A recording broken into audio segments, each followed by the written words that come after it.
1,000%. And it's not until, like, somebody asked me a question the other day, a good friend of mine, I've known him forever. He's 41. He's picked me up like 3 times during the bad shit.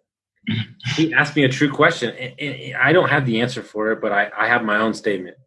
He said, can you truly be successful in life if you haven't got knocked the fuck out? And I don't think so.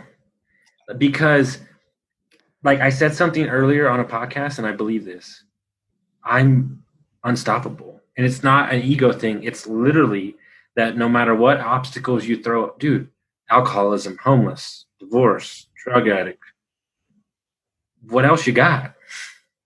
Right. You know, your dad wasn't around. Your mom had foreclosures. You lost a bunch of money. You lost a business partner. What else you got? Because I've tackled it all. It may have not been gracefully, but I tackled it. And so every time you step up, when I lost that money, I beat myself up for like 2 days. And then my buddy called me and he said, let me ask you a question. Did you go to business school? I said, no. He goes, did you go to business training? I said, no. He goes, how much money you lose? I said, $26,000. He goes, consider it the best business course you ever had in your entire life. Get out of here. And I was like, you're 100% right. It was entrepreneurship 101 through hell and fire. And now nothing is like, I'm like, oh, 3 businesses? It's fine. Don't worry about it. But like I had to do that to get to here, right? And you had to do all those things to get to here. And you don't know where your path's going, but you know that you'll be stronger for it when you get there. And I think that's what's exciting. Yeah. That's why it's a perfect time to have you on the podcast to see the arch, you know, and know that we're just getting started, right? And so if you were to advise, for the next 10, 15 minutes, just give your tips, advice that you would give to young investors that are getting in the game or people that are getting in the game for the first time, maybe new entrepreneurs, just stuff that you would follow that if you could tell your, 3 years ago, you could have told yourself now.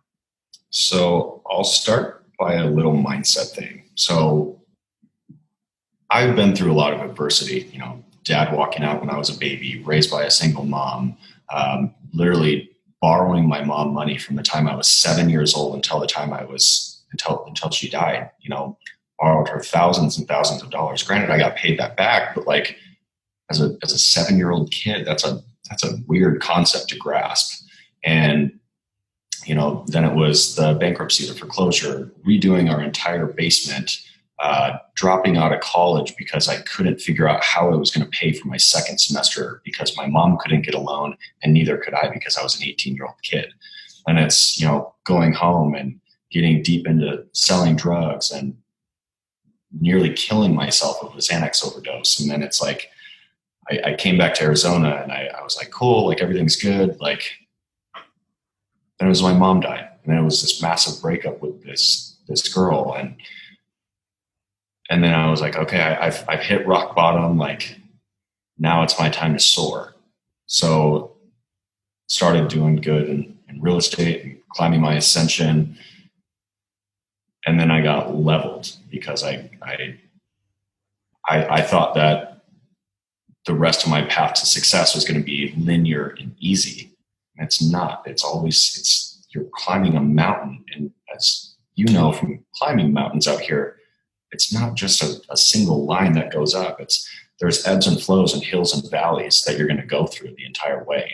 So once you start to think that everything is going really good, appreciate those moments and learn from them of what you're doing really well, because you don't know when that next flow is going to come and things are going to go the other way. I'm not trying to make this like a pessimistic thing, just more realistic that as soon as you think that you've got it all figured out, life's going to throw you a curveball to make you figure out the rest of it because it's not a linear path to success. So that's an important thing to just learn from your struggles and learn from the good times, because it's not always going to be good and it's not always going to be bad. But if you believe that it's always going to be bad, it's going to stay bad. But you have to have a strong enough belief that you're going to figure it out and bet on yourself that even on those downturns, it's going to come back up. And you just got to trust that it's a moment that you're supposed to have. And I think